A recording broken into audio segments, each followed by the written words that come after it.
Hello and welcome to this episode of the Skiff Meetings podcast, the podcast for curious event professionals embracing the future of business events. My name is Andrea Doyle and I am the executive editor of Skiff Meetings.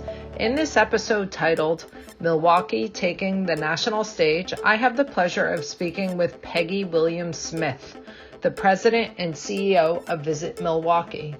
We discuss topics including how Milwaukee welcomes Democrats as well as Republicans, how hospitality has been a lifelong passion, how this blue city is going to be hosting the Republican National Convention. We talk about the importance of communication, how she was born and bred in Milwaukee, and how important it is to be a storyteller. I hope you enjoy listening to this conversation, and I invite you to check out other episodes with tips and insights from today's most influential event professionals. You can find all the episodes on our website or subscribe through your favorite podcast service.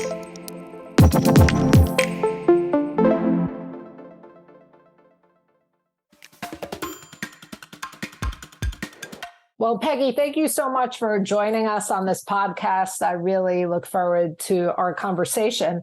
So you started as a bartender and a waitress early in your career. How did you find your way to the meetings industry?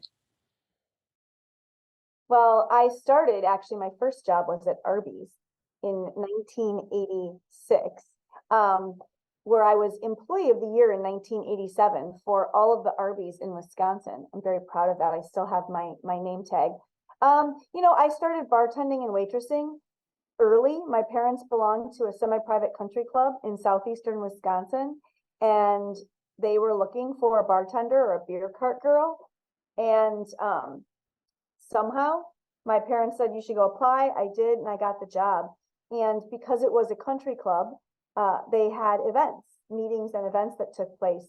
And eventually it morphed from bartending and waitressing to bar manager to banquet manager to me leaving the industry altogether, thinking that I wanted to have a life. I was young.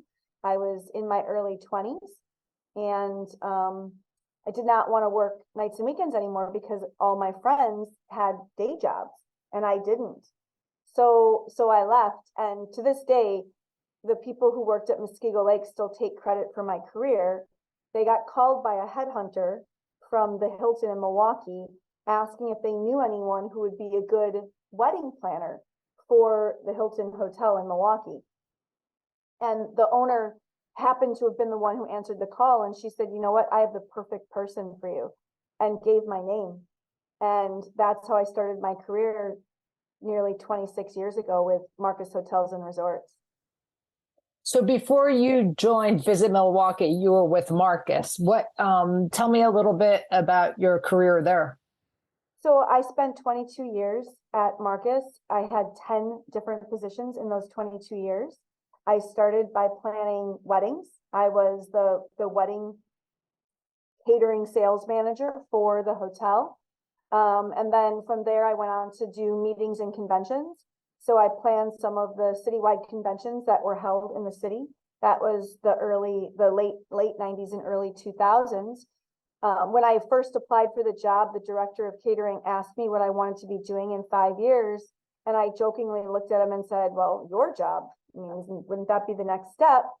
So 4 years later, he left, he got a promotion, and they let the position sit open for a while, which was good for me because I was still young and I probably wouldn't have been ready for the position at that point. And about a year later, they posted the position. So that's when I took the director role, and I was a director at the Hilton. Then I moved to our flagship property, which is the Pfister. It's a property that was built in 1893, absolutely stunning, 307 rooms, and the catering epicenter at the time for the city of Milwaukee. And I was there for 3 years before I moved into a role as the general manager of a private country club that we had taken over as a management company. And then I went to the corporate office, where I went from corporate director of catering and events to vice president of food and beverage. And I finally, when I left there, I was senior vice president of operations. And did you have your eye on the Visit Milwaukee position? Funny, so my husband is also in the business. He worked for Marcus for 35 years. He retired this past September. I always thought I would be the general manager of the Pfister Hotel, and we always thought he would work for the bureau for Visit Milwaukee. And when he took the job as the GM of the Pfister in the early 2000 teens, I thought, well, that was my job. That was the job that was intended for me. And when this job became available, in all honesty, I love this city. I've been involved in the community in this city my entire career. And I thought that there was an opportunity for me to really tie this organization to the community. And, I've belonged to many women's groups throughout the years. I've heard all the things that women typically don't put in unless they meet every single criteria. Whereas men, if they meet one, they're like, I got this. And I just thought to myself, you've been to enough of these talks and these discussions and these roundtables. And if Donald Trump can be president of the United States, a reality TV star, then I can certainly be CEO of Visit Milwaukee. So I threw my name in the ring in early 2019. Wow, love that. Have you always lived in the Milwaukee area? I have. I'm the first local native Milwaukeean and the first female to hold this position. So everyone who's held this position in the past has, first of all, been a man, and second of all, not from the city of Milwaukee. Maybe they've lived here for a while, but they were always transplants. I mean, it's hard for some people to understand what DMOs do. So I was curious to find out how you explain to friends and family what it is you do. I hear this all the time from DMO people. And, I just haven't had that same experience. And maybe that's because I've been in the hospitality business my whole life.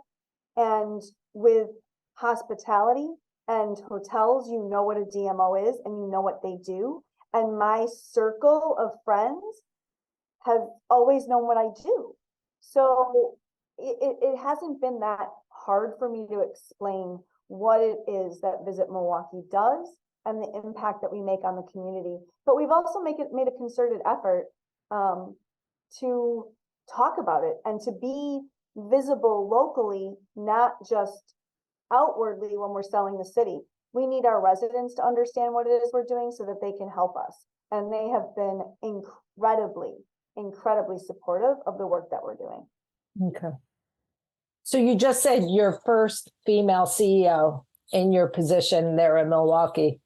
Why do you feel it's so difficult for women to get a seat at the table, especially at organizations like yours? I don't know. I was shocked. I mean, it was a big story here that I was the first female CEO. Like I said, I've always been very involved with women's groups. We have a local group here called Tempo Milwaukee, Professional Dimensions, and Milwaukee Women Inc. All of them have different missions as it pertains to women in leadership roles. And I've surrounded myself with women who are in positions of power, who hold leadership positions within each of their organizations. So I didn't think of it as big of a deal. And then when I started, when I started with Visit Milwaukee, I only got to attend one industry event before the world shut down. And I was pleasantly surprised with the number of women in leadership positions. I was approached immediately by women who held leadership positions. They invited me to join a group called Strong Women Who Get Shit Done. And it is, so I see how many women hold leadership roles throughout the world in tourism. So, I guess I haven't looked at statistics to see if the number is, if there's a big, huge gap between male and female leadership. But I do think that it's certainly something that is changing, and I see it changing every time I see an announcement made about a position. Okay. Shortly after I started, Chicago named a female CEO. Right. I haven't done the research, but looking back in the recent history, it's always been a man, and now there's a woman there as well of a major city. So you believe women are breaking the glass ceiling? I do. My mentor, so in the state, we have a state organization of all of the DMOs, and I was assigned a mentor, and my mentor was Deb Archer, and Deb Archer is a legend in the world of DMOs. She was from Madison. She's since retired, but again, she introduced me to all these other women who were CEOs of destination management organizations. So I do see it changing. I think that we always have to be diligent. The world, it always can throw curveballs, but I definitely think that it is changing. We haven't broken through the biggest glass ceiling, which would be a woman holding the office of the President of the United States. I think that's the one that I'm personally holding out for. Okay. Talking about the presidency, you helped land the Republican National Convention, which will be coming to town next week. Can you just tell us a little bit about what that entailed?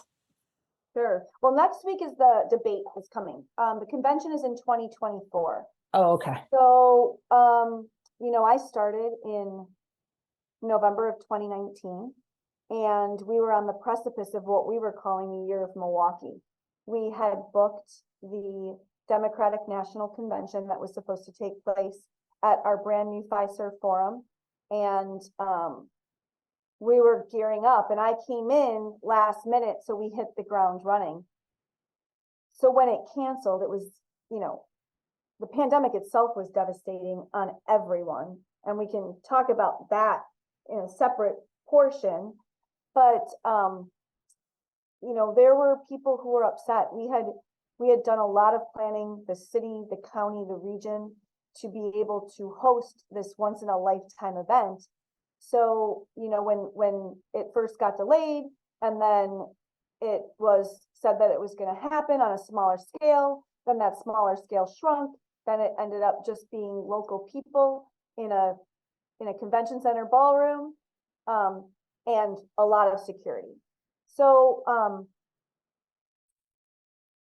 immediately, because we had really talked about this in the press with people, with the community, with our hospitality and tourism community, they wanted to know if we would go after the DNC again in 2024. And that's really not how it works with a political convention. And as we were coming out of the pandemic in September of 21, I got an RFP on my desk for the Republican National Convention. And it was also copied to our mayor at the time. And I happen to have a board member who sits, he's the vice chair of the Republican Party of Wisconsin. So I called him and I said, hey, I just got this bid. What do you think about putting in for this? Do you think this is something that we would be able to do? Because I was really looking at him for the fundraising portion, because there's a significant amount of money that has to be fundraised, and that would not be something that I would be comfortable doing. And then I called the mayor and said, as a blue city, do you want to do this? And he said, absolutely, 100%. So the three of us flew out to DC to present. Again, I was still very new to the DMO world, because my first 13 months had all been during COVID. I think I had gone to one, besides that first industry trade show, which was PCMA, back in January of 2020, I think I had gone to a CEO summit for Destinations International. So I was not used to doing these types of pitches on my own for something this major. And there were 5 other cities in the room waiting to present. And my favorite buddy from a city that I won't name had all these gifts. And I had nothing with me. And I was like, oh my goodness, what are those? And he's like, well, they're gifts, of course. I'm trying to bribe them to bring the event to Milwaukee, or to the city that he was from. And I said, oh my goodness. So we got in the room, and the mayor did a wonderful job of saying that he looks at this as green because it makes money, and he wanted to make sure that the city was able to showcase itself on that international stage that we didn't get the opportunity to do in 2020. And then as I was leaving, I said, I want you to know that I have gifts for all of you, but they were too big for me to bring here, so I'll be mailing them to each of you. And then we did that, and they were really good gifts because I didn't have to bring them with me on the plane. So I think that was very helpful. But it was really a community effort. There's so much collaboration. I was able to tap into our restaurant community, our convention center, our partners over at the Baird Center, who's also fairly new at the same time I was. I was able to tap into the city government, and every single person supported this bid, made sure that we were speaking about the positive impact it would have on the community, how this would be the chance that we didn't get in 2020. So it really was a team effort. I just happened to be the one with my team who was corralling all of the different people into the rooms to make sure it happened. But it was a fantastic experience. And I just got done doing a presentation with the Chief Operating Officer of the host committee and the CEO of the committee on arrangement for the RMC. And it was in front of a bunch of hospitality professionals talking about what this could potentially mean for them. And we also had the director of community engagement from Cleveland speaking. And she said, I don't think you realize the impact that this will have on your community from the perspective of people understanding the ability you have to host these types of events. And again, just even saying it, I got goosebumps right now, because Milwaukee is such an amazing place and we deserve this moment. And I am so happy that we're going to get to have this moment in 2024. Was there any pushback, being that you are a blue city and it is the Republican National Convention coming to town? 100%. And we still will have pushback, right? There are people who don't want to see this happen. They don't think that it's the right move for a city, especially in a state where the city and the state are constantly at odds, because the state legislature is run by Republicans and the city government is run by Democrats.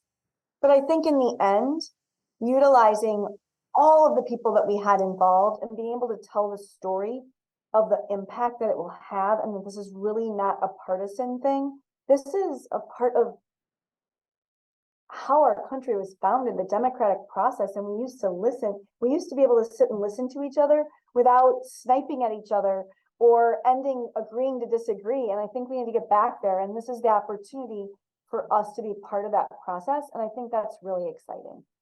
It is. So this is a game changer for Milwaukee, can be a game changer, I guess, for the state, and maybe just see how we can all get along. And like we were saying, we all have more in common than we do not in common. Correct. Yes. Yes. And it's, when you look at what happens here, this is the process that both sides go through to officially nominate their presidential nominee to go into the fall election. And that's really what's happening. And, regardless of anyone's political leanings or thoughts, this is how our country is currently run. It's going to happen somewhere. And why not benefit from the economic boom that our city will see from this? And I think that that's really important. We're about to open a $456 million expansion for our convention center. And when I started this job during the interview process, one of the people on the committee was our president and CEO of the Wisconsin Center District, which is the Baird Center. And one of the questions he posed to me is, what are you going to bring in to make sure that everyone knows that we just did a convention center expansion? And I like to say to him, like, hey, it doesn't get bigger than this because you're going to be everywhere. So So I think that that is also something that is, and I look at Cleveland and we're very much like Cleveland. I love this industry because we're so collaborative and we share so much information. I've spoken with Dave Gilbert several times. He's flown out here to talk to leadership here in the city of Milwaukee about the impact that the convention had on Cleveland and what it did for them. And as I was introducing the director of membership or vice president of membership engagement from Cleveland today, and I was going through what they've booked since they hosted the RNC, she was on the organizing committees for the NBA All-Star Game, the NFL Draft, the MLB All-Star Game, all of which were booked after they hosted this convention. Wow. Mm-hmm. And next week you're hosting the debate. Yes. Okay. And it's their summer meeting. So the 168 members of the Republican National Committee come in and they meet twice a year.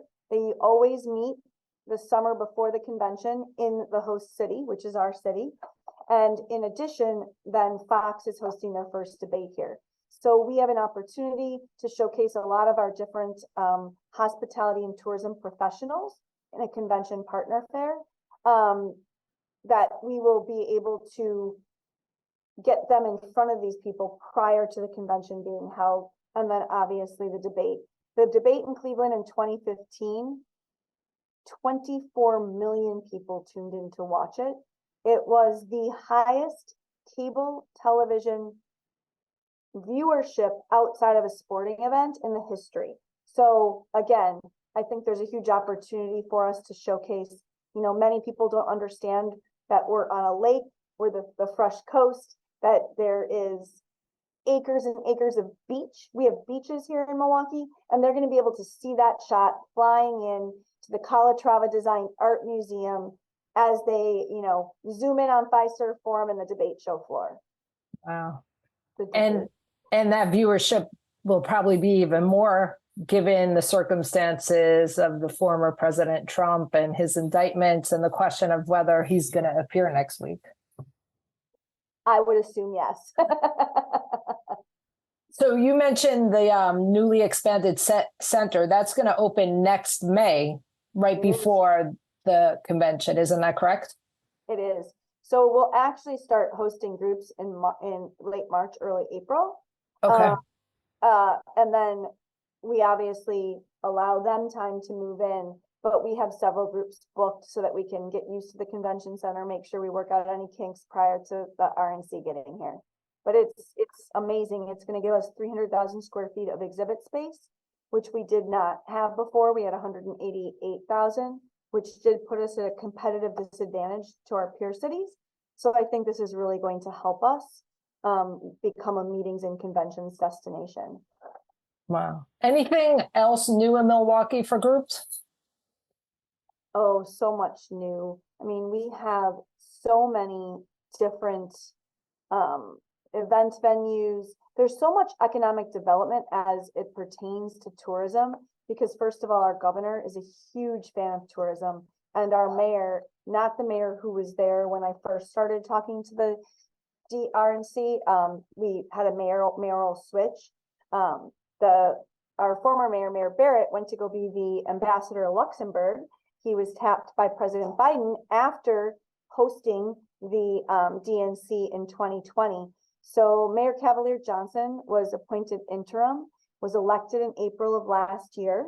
He's our first Black elected mayor, and he is incredibly supportive of tourism and all it has to offer. So I definitely, that is incredibly helpful in what we're doing and helps to draw the spotlight to economic development as it pertains to tourism. Wow, you sure do have a lot going on. We're the city of festivals. We have a 75-acre festival ground that hosts multicultural festivals. We have the largest Irish Fest in the United States, the largest Mexican festival in the United States, both of which are happening in the month of August. We also have Black Arts Fest MKE. We have a Polish Fest. We have Pride Fest. So our festival season is absolutely booming, and there's always new things that are happening at the festival grounds to make sure that we attract tourists from all over the country. And we're home to the Bucks and the Brewers as well. So. And right after you started, didn't the Bucks win a championship? They did. The Bucks won the championship in 2021. It was fantastic. I don't think there could have been better advertising for our city. Again, just looking at the skyline, I was at an industry trade show in Baltimore, I believe, and I was at an after party at a bar, and of course they had the playoffs on and the Bucks were on, and the TV camera zoomed over Deer District, and you saw 100,000 people of the most diverse backgrounds watching the Bucks from outside the arena, which housed another 18,000 people. It was just a phenomenal experience to be able to experience a championship. And, we hope, because in 2016, after Cleveland hosted the RNC, the Cavaliers won the championship that year. So we're hoping we have some of that same luck in 2024. Oh, that sounds good.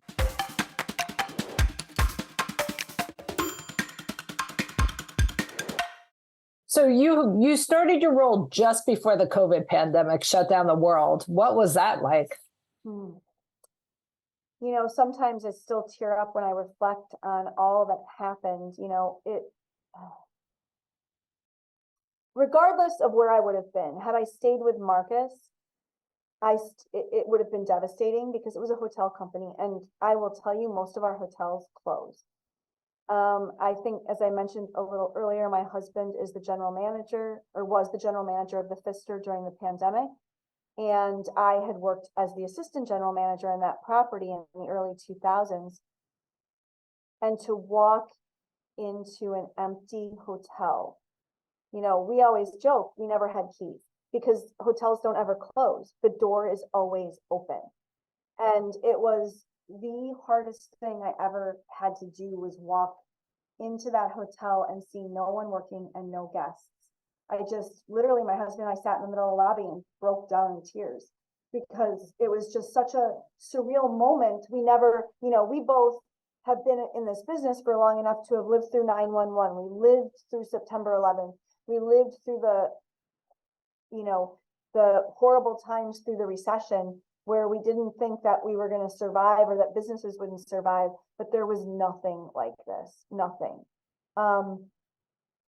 We immediately stopped spending because there was no one to market to, because no one was moving anywhere. But what we did was we became the communicators. We brought people in and we tried to feed as much information to them as possible. I was fortunate enough to be part of committees that had CEOs of other destination organizations from all over the country, and we were sharers of information. We held a weekly webinar in which we brought on guest speakers who talked about safety, about what you could do when we were ready to reopen. My team absolutely hated it. I think maybe it went on a little too long after COVID started to subside, because it was a lot of content every single week that had to be put together, because we started with the good things that were brewing in Milwaukee, and then we continued by sharing best practices, what other cities were doing, what you could do as a restaurant to be safe when the health department came to inspect you so you could reopen.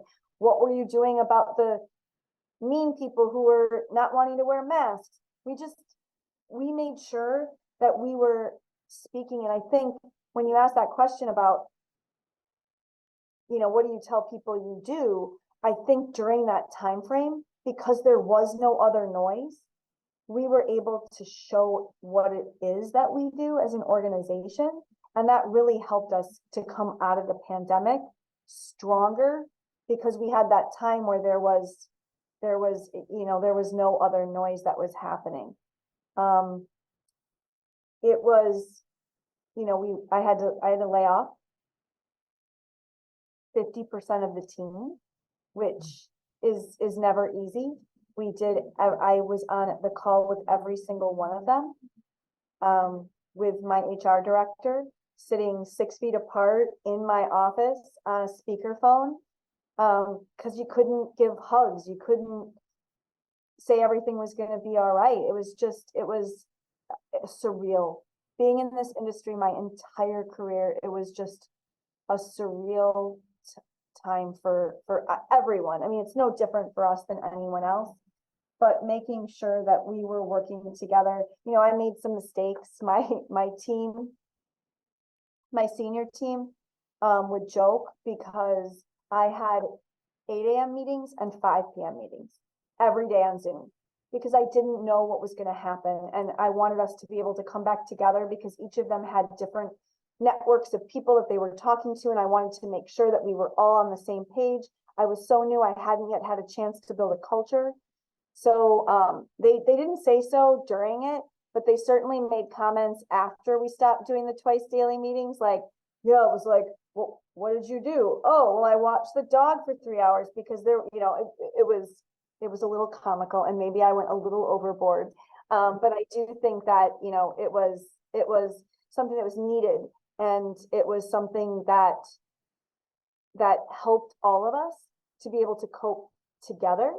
The organization prior to my arrival was doing monthly staff meetings. I moved to weekly staff meetings so that we could all be in the know of what was happening, because everyone was the times were so uncertain. It was first round of layoffs, second round of layoffs. I tried to cut through that. I just did all the layoffs at once, trying to make sure that people didn't have that feeling of uncertainty during that time. And it was, I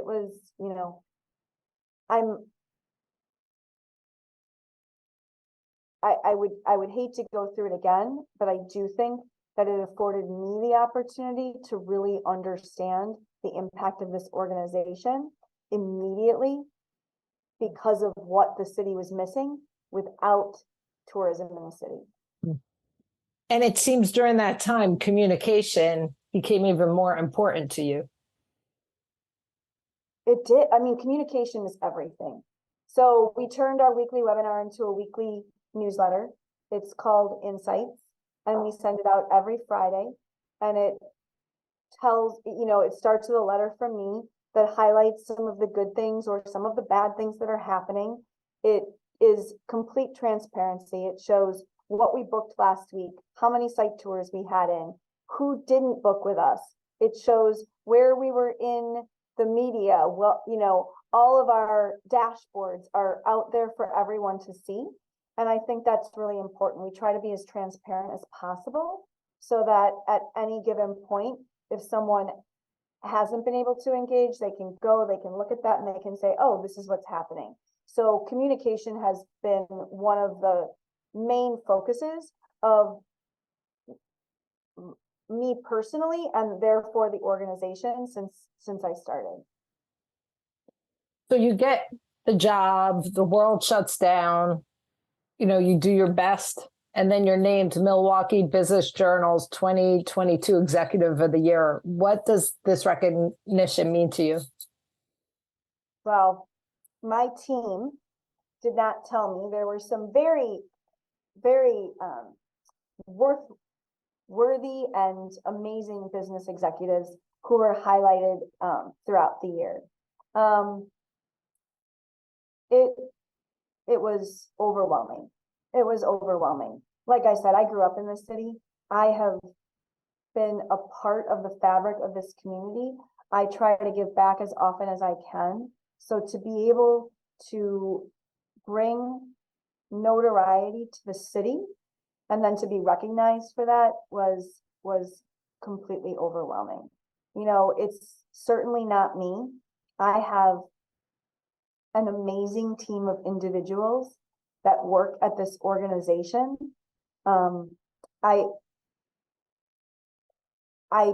They are fantastic. I hear it, and they're each fantastic at what they do, and what they do is each so different.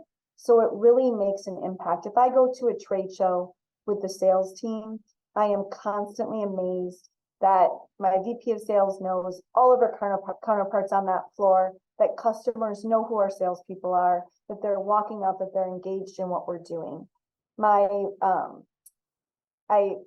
have a VP of marketing who is new to our organization, and he's the one person who's been in other DMOs, and he brings this wealth of knowledge that we didn't have. And as someone who's not from here, he also gets to bring that visitor perspective because he used to visit here. And I think that's really important. Our partnership team is just fantastic.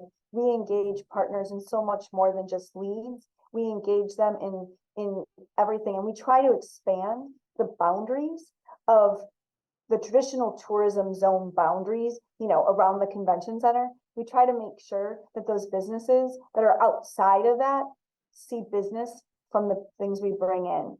Our PR director is fantastic. She is just amazing. And then without the support of our VP of HR and our administrative team, we wouldn't be able to keep running. We wouldn't have the things we need to do our job. So I'm just so fortunate that the award was really a reflection of the entire team, and the entire team is just fantastic. How many are on your team? We're at 43 right now. Okay. So we went down to 22 during the lowest part of the pandemic. We were at 50 prior to my arrival. They were at 50, but right before I started, there was some turnover, as there always is when a CEO leaves. Right. What attributes and or qualities have you developed that have helped you become the leader you are today?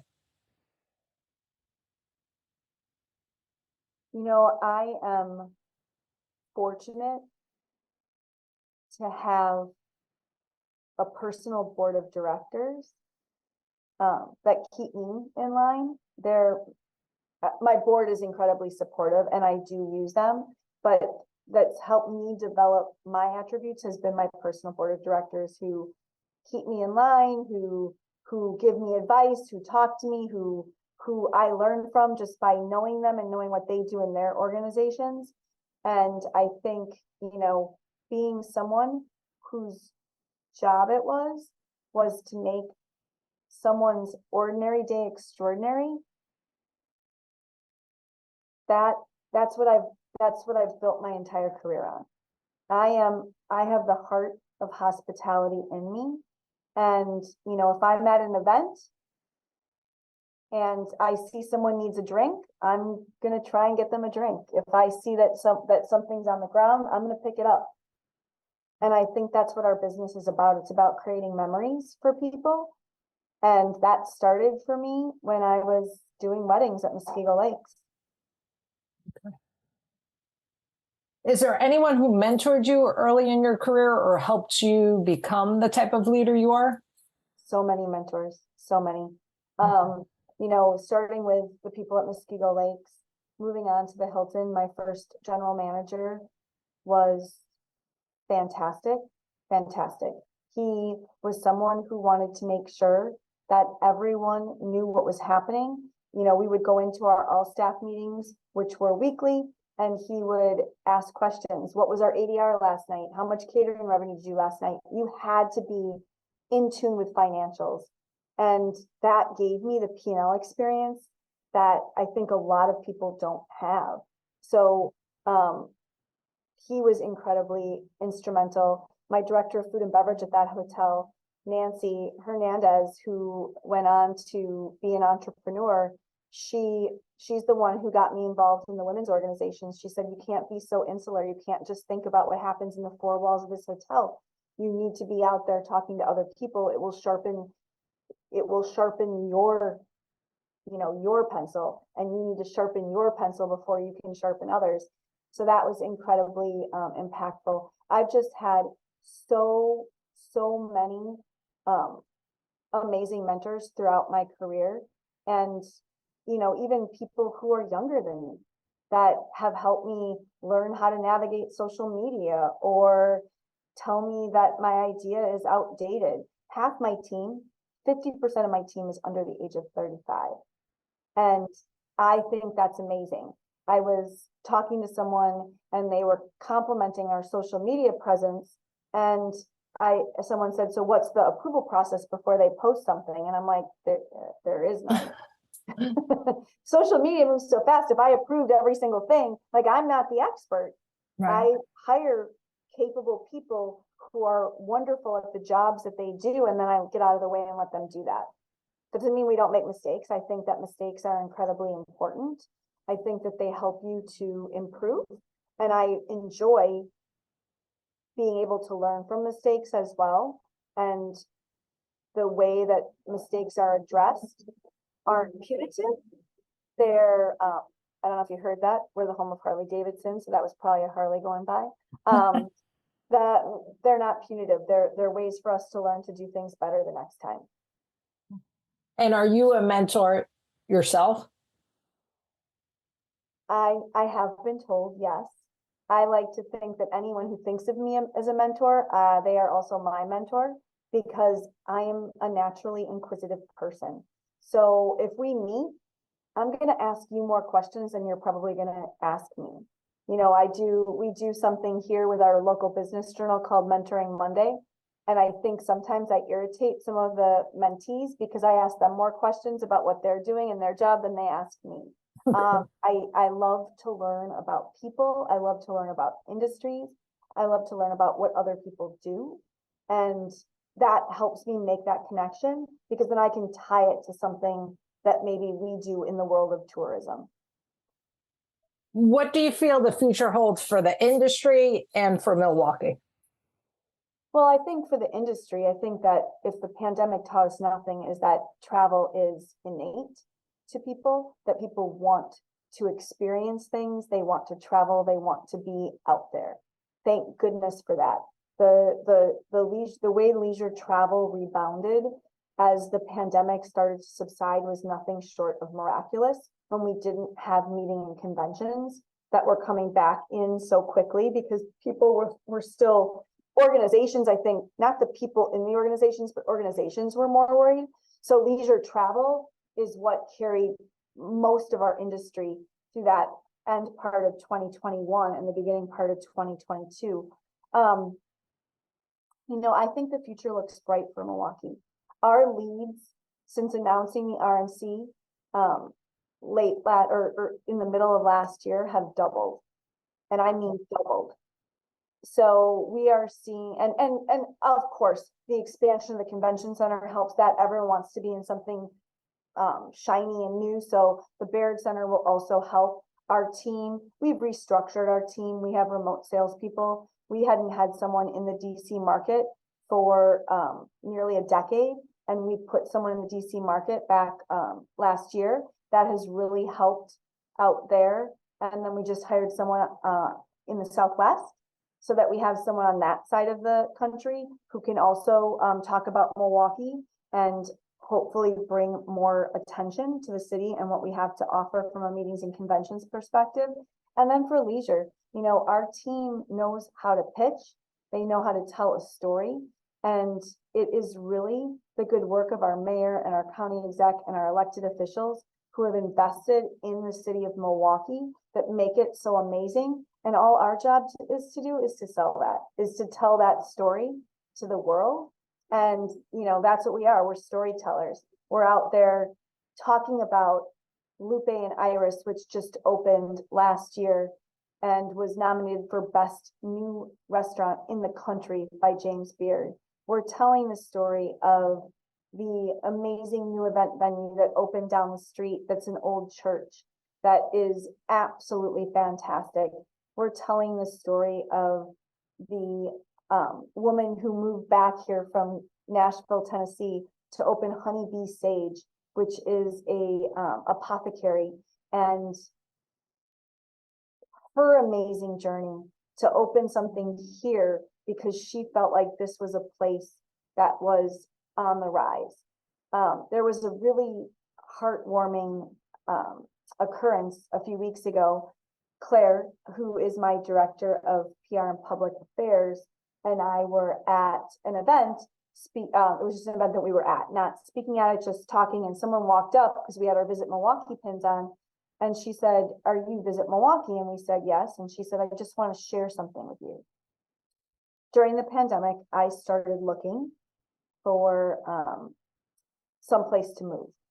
I knew I was going to make a move. The pandemic taught me that I didn't want to be here anymore. She lived on the East Coast. She said, and I started following, I had been to a convention in Milwaukee in 2013. So I looked you up and I started following your social. And your social is what hooked me. And then looking at, the leadership, our new mayor, our new county exec is what drew me in. And I moved here in January of this year. No family here. No, she got a job, but it was the social that we were doing that's connecting to the community. And she was a person of color. And, we really pride ourselves on making sure that we absolutely are inclusive and that we are showing the full Milwaukee. And I think that it's been amazing. So we always wrap up our podcasts by asking who should we have on the next podcast and what's a question we should ask that person. Is this podcast men and women? Yeah. Mm-hmm. Okay. I thought so. Claude from Detroit. Okay. Claude from Detroit. I think that he is amazing. He started around the same time I did. He was not a DMO person. He was the CEO of their convention center.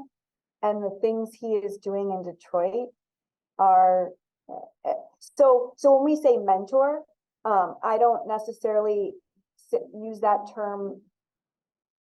I use it informally as well. But my first convention, like I said, was January of 2020. It was in San Francisco for PCMA. And they owned that stage. I don't know if you were at that conference, but they were the stage sponsor and they owned that stage. And it made me think differently about Detroit. And I've been following what they've been doing ever since then. And, we banter back and forth via text and email about what our budgets are. Because he's like, I think you're spending too much money on marketing. And I'm like, I think you're spending too much money to get groups. So I just think he's doing some amazing things in Detroit. And Detroit is also a city on the rise. And I would ask him what he thinks the turning point for Detroit has been in the last couple of years that's put it back on the map. Great. Well, I'll definitely reach out. And great. I have a question that I need to ask. What was the gift you sent the RNC? So we did this entire box and it was a video box. So we bought these boxes during the DNC when we found out that people weren't going to come here. So we uploaded videos onto them with all of our team saying that RNC should be here. And then we brought in CEOs of organizations, the president of the Bucks. We had everyone saying Milwaukee is where you should be. And it had a little bottle of Central Standard Distillery brandy. To RNC, we created our own logo, brandy old fashioned cups, Bitter Cube bitters, which is local to here, Door County cherries. Love it. Something else. Maybe some cheese curds, some squeaky cheese curds, and something else. Oh, and some coffee. Some coffee from one of our, I think it was MKE making coffee. So, and some Lush popcorn. We've given them many gifts since then. So there may be not everything was in that box, but it was the video box was awesome because you opened it, it just started playing. And then it was a taste of Milwaukee. It was a taste of Milwaukee. And the funny thing is that the chairwoman, Ronna McDaniel, is Mormon. So she doesn't drink alcohol or coffee. And every gift we gave was because we're the city, right? So everything we gave had alcohol and coffee in it. Oh boy. Yeah. And she still chose us. So that's wonderful. Well, this has been wonderful. I so enjoyed our conversation. Yes. Thank you for having me. I really appreciate it. And thank you. And I'm going to be looking out for Milwaukee during all these upcoming conventions. Thank you very much. Good luck on your summit tomorrow. I appreciate it. Be well. All right. Bye-bye.